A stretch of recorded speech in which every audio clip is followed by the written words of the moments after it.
여러분 안녕하세요. 문법 지우쌤입니다. 오늘부터 이번 주에 이제 가정법 같이 해볼 거예요. 자, 가정법 챕터 5인데요. 일단 가정법은 여러분들이 많이 어려워하는 이유가 자꾸 해석을 하려고 그래서 어렵거든요.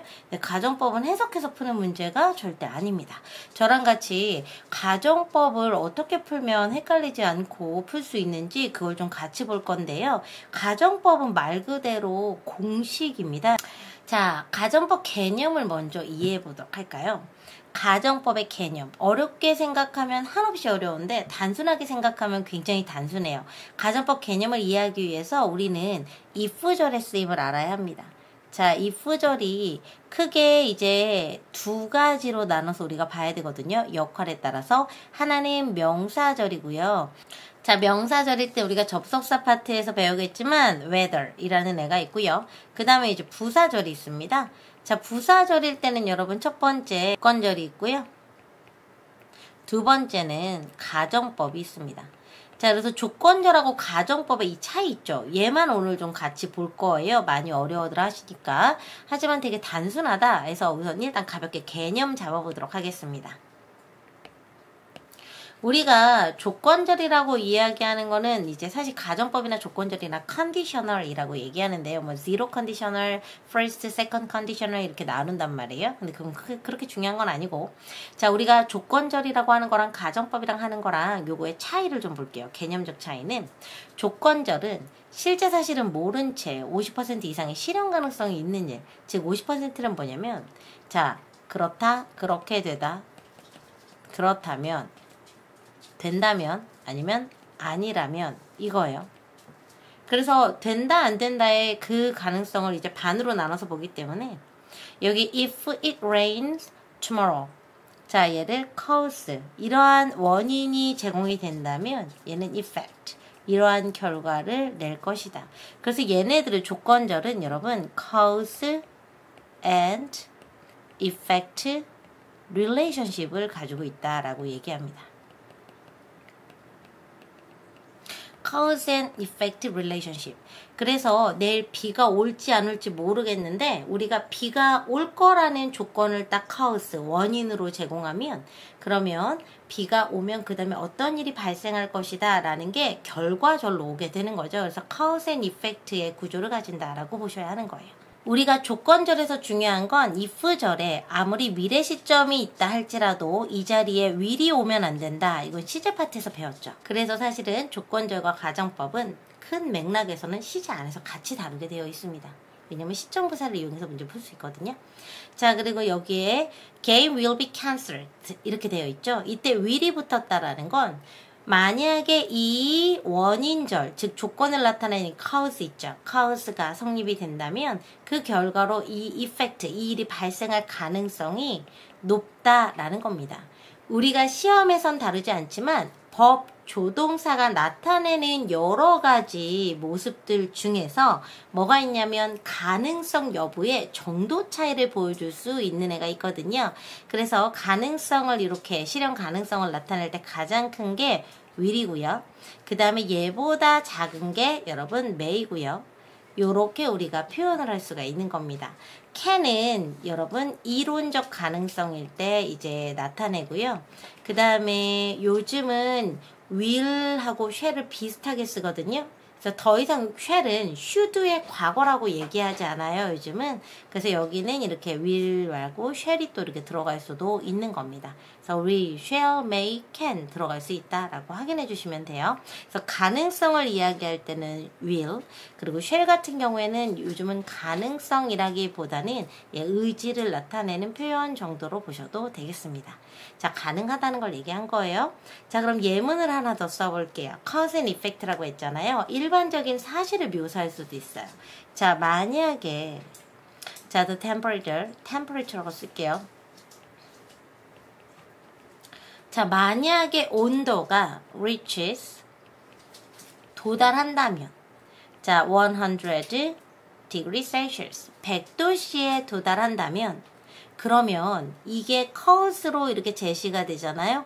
그럼 당연히 effect로 뭐가 나올까요? 일반적인 사실은 뭘로 묘사하죠? 과학적 사실, 불변의 진리, 현재 시제. 자, 그래서 만약에 그렇다면 자, 물이 뭐 하기 시작할까요? 끓기 시작할 거다. begin 혹은 start 쓸 수 있겠죠? to boil 끓기 시작할 것이다. 자, 그럼 여기는 will을 쓰면 어색하죠. 왜냐면 이미 우리가 불변의 진리로 얘가 정해져 있는 과학적 사실이잖아요. 그럼 이런 경우에는 어떻게 해야 된다? 여기저기 현재를 써서 일반적인 사실을 나타냅니다. 그래서 if절이 조건절일 때는 경기가 취소될 수도 있어. 우천시에 경기 취소가 될 때는 그 비 내리는 양이 굉장히 많아야 된대요. 그래서 야구 같은 경우에 비가 오기 시작하면 이제 중단을 하는데 만약에 그게 보슬비 정도라면 중단하지 않을 수도 있겠죠. 그래서 비의 양에 따라서 결정이 돼. 그래서 will 비고요. 근데 온도가 100도가 딱 다다르면 물이 끓기 시작한다라는 건 이거는 정해져 있는 기정사실이기 때문에 if절도 현재, 그 다음에 주절도 현재, 일반적인 사실인 현재로 표현해 주는 겁니다. 되셨어요? 그럼 이제 가정법은 무엇일까요? 똑같은 내용이에요. 여기 위쪽에 if it rains tomorrow 나와 있죠. 자, 이때는 현재를 썼어요. 그런데 가정법을 구분해 줄 때는 미래 가정법이라고 해서 should를 씁니다. 자, 이건 어떨 때 쓰냐면 이미 일기예보를 본 거예요. 저는 일기예보를 그렇게 딱히 크게 막 이렇게 확인하고 뭘 추진하는 스타일은 잘 아니에요. 그런데 저희 남편이나 제 여동생은 그걸 되게 꼼꼼하게 따져서 계획을 좀 짜요. 그래서 그런가? 저는 이제 P고, 예, 우리 여동생은 J, 이렇게 좀인 것 같아요. 안 물어봤네? 어쨌든 꼼꼼하게 그 시간대까지 봐요. 저는 그러진 않거든요. 그럼 이제 제가 항상 물어볼 때 내일 뭐뭐 할 거야? 라고 물어보면 내일 비 안 온다고 했는데 혹시라도 비가 오면 안 할 거야 라고 얘기를 해요. 그러면 이미 일기예보로 비가 안 온다고 했는데 라고 이제 듣고 이미 남편 알고 있는 거잖아요. 제 여동생이나 이제 남편 여행 다 같이 가족끼리 갈 때 그럴 때 내일 비가 안 온다고 했는데 정말 혹시라도 비 오면 요거 다른 거 할 거야. 막 이런 식으로 얘기하거든요. 그때 이때 should 있죠. 이때 should를 쓰는 이유는 이미 안 올 것임을 일기예보로 확인했어요. 근데 날씨란 좀 모를 일이죠. 그렇기 때문에 얘를 통해서 강한 의혹을 제시할 때 쓰는 겁니다. 혹시라도 그러하다면. 그래서 the game will be cancelled. 자, 경기가 취소될 거야. 이렇게 will이 올 수도 있어요. 내일 비 안 온다고 했는데 정말 혹시라도 오면 경기 취소될 수 있을걸? 그리고 would stay도 가능합니다. 그래서 둘 다 가능해요. 그래서 이게 가정법 미래일 때 가정법이 딱 들어간다. 그러면 이 if절 조건절과 다른 점은 주절에 이렇게 우슈코마가 들어갈 수 있다라는 특징이 있는 겁니다. 자, 그런데 이 가정법 should 같은 경우에는 will도 쓰고 would도 쓰는데 will이 시험 문제 지금까지 출제가 됐었습니다. 그래서 will은 경기가 취소될 거야. 가능성이 되게 높고 그 다음에 would 같은 경우에 이때는 하루 종일 집에 있을 것이다 라고 얘기하고 얘는 사실 비가 올 거라는 가능성이 좀 희박할 때 이렇게 가정법으로 같이 부딪혀서 맞붙여서 쓰고 있는 겁니다. 되셨어요? 자, 여기에서 우리가 should를 봤으니까 가정법 미래를 보고 이 강의는 마무리하도록 할게요. 페이지 84페이지에 가정법 미래를 보겠습니다. 자, 가정법 미래 같은 경우에는 아까도 얘기했지만 어떠한 팩트, 사실을 미래에 뭐가 발생할 거라는 걸 이미 알고 있어요. 자, 그런데 그때 이제 강한 의혹을 제시하는 겁니다. 혹시라도 뭐뭐 한다면. 그때 여기 이렇게 should를 써서 나는 조건절이 아니라 가정법이야 라는 걸 이렇게 나타내 줄 수가 있는 거죠. 자, 볼게요. if 주어 should 동사원형 왔을 때 기출문제에선 얘하고 얘가 정말 많이 나오거든요. 그래서 뭐뭐 할 것이다, 뭐뭐 할 수도 있다, 뭐뭐 하는 걸 부탁한다. 이 세 가지를 나타낼 수 있는데요. 이 차이를 좀 이야기할게요. 만약에 강한 의욕을 제시할 때는 단순하게 will을 이렇게 쓰는 거거나 아니면 would를 쓸 수도 있어요. 얘가 이제 원칙적으로 더 많이 쓰입니다. 실제 영어에서. 자, 근데 please 동사 원형을 쓰는 경우는 어떤 경우냐? 예를 들어 볼게요. 제가 이제 학원에서 강의를 하다가 갑자기 이제 병원에 갈 일이 생긴 거예요. 그래서 제가 중간에 잠깐 1시간 정도 외출을 하겠다라고 얘기를 하면서 아이들한테 미리 얘기를 한 거죠. 학생들한테. 선생님 어디 아파서 잠깐 나갔다 올 테니까 질문이 있으면 그 이후에 답하세요라고 얘기를 해놨어요. 그런데 사람의 특성상 어떤 친구는 잘 들어서 기억할 수 있고 어떤 친구는 잠깐 딴짓하다가 그걸 못 들었을 수도 있어요. 그쵸? 그러니까 내가 아무리 얘기를 했다 할지라도 사람에 따라서 다시 와서 물어보는 경우가 있을 수도 있겠죠? 그때 우리가 이때 if, should를 쓰게 되면 이런 경우입니다. 제가 저랑 같이 이제 수업을 들어가시는 호은경 선생님께 선생님 제가 잠깐 외출하는 동안 애들한테 외출할 거니까 오지 말라라고 말 다 해놨거든요. 그런데 간혹 혹시라도 정말 애들 안 오겠지만 정말 혹시라도 누군가 오면 제가 1시간 뒤에 온다라고 말해주세요 라고 얘기를 합니다. 그게 바로 이게 should를 쓰는 겁니다. 굉장히 폴라이트하죠. 굉장히 정중한 표현인 거예요. 만약에 예를 들어서 should가 없어서 조건으로 쓰면 이거예요. 애들 올지 안 올지 모르겠는데 오면 좀 말 좀 해줘요. 이겁니다. 그러면 듣는 사람도 기분 나쁘죠. 왜 그거를 일을 내려. 그쵸?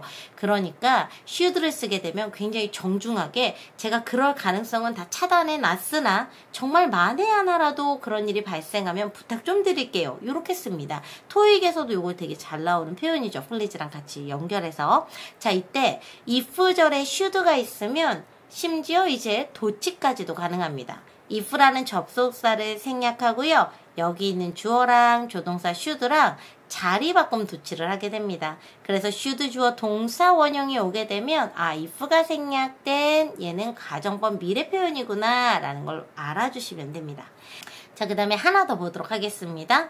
실현 불가능한 일을 묘사하는 were to 동사 원형. 자, 이 were to 동사 원형은요, if절 뒤에 이렇게 동사로 이렇게 덩어리로 쓰여서요, 절대 일어날 것 같지 않은 일을 나타낼 때 쓰는 겁니다. 뭐 우리나라 말로 치면 절대 안 돼. 내 눈에 흙이 들어가기 전까지는 안 돼. 뭐 이런 거 표현이나 내일 지구가 멸망할지라도 나는 뭐 사과나무를 심을 것이다. 이런 거 있잖아요. 절대 발생할 것 같지 않은 일에 대해서 가정을 하는 겁니다. 자, 그때 얘도 마찬가지로 if절에 were to 동사 원형이 나오잖아요. 이 were가 있으면 자, if가 생략된 주어와 비동사가 도치된 구문이 가능한 겁니다. 자, 같이 보실게요. 자, if가 생략되고 주어 동사 도치도 가능하고요. if절이 들어가도 돼요. if 주어 were to 동사 원형 다음에 주어 자리에는 would, could, might 사실 should도 가능한데요. should는 그렇게 많이 나오지 않기 때문에 should는 오히려 당위성을 나타내는 조동사로 나오기 때문에 제가 여기서 뺐어요. 그래서 우슈쿠마에서 would, could, might 동사 원형이 온다. if절에 were가 있으면 뒤에는 반드시 would, could, might 있어야 된다. 최소한 should라도 있어야 된다. 이렇게 보시면 돼요. 이 자리에 will, can, 뭐 may, 뭐 shall 이딴 거 나오면 무조건 틀리게 되는 겁니다. 자, 그래서 여러분 요 밑에 예문을 볼게요. If the sun, 여러분 sun은 단수 주어죠. 그런데 여기는 were만 나옵니다. 여러분 가정법에서는요 비동사가 were만 가능한 겁니다. 그래서 if the sun were to rise 만약에 해가 서쪽에서 뜬다면 절대 일어나지 않을 불가능할 일이죠. I would marry you 절대 결혼 안 하겠다는 얘기입니다. if가 생략되고 도치가 가능합니다. were the sun to rise in the west I would marry you 이렇게 쓸 수 있다라는 거 가정법 우리 미래 그리고 우리가 조건절이랑 가정법이 어느 정도의 차이가 있는지 요거 함께 봤고요.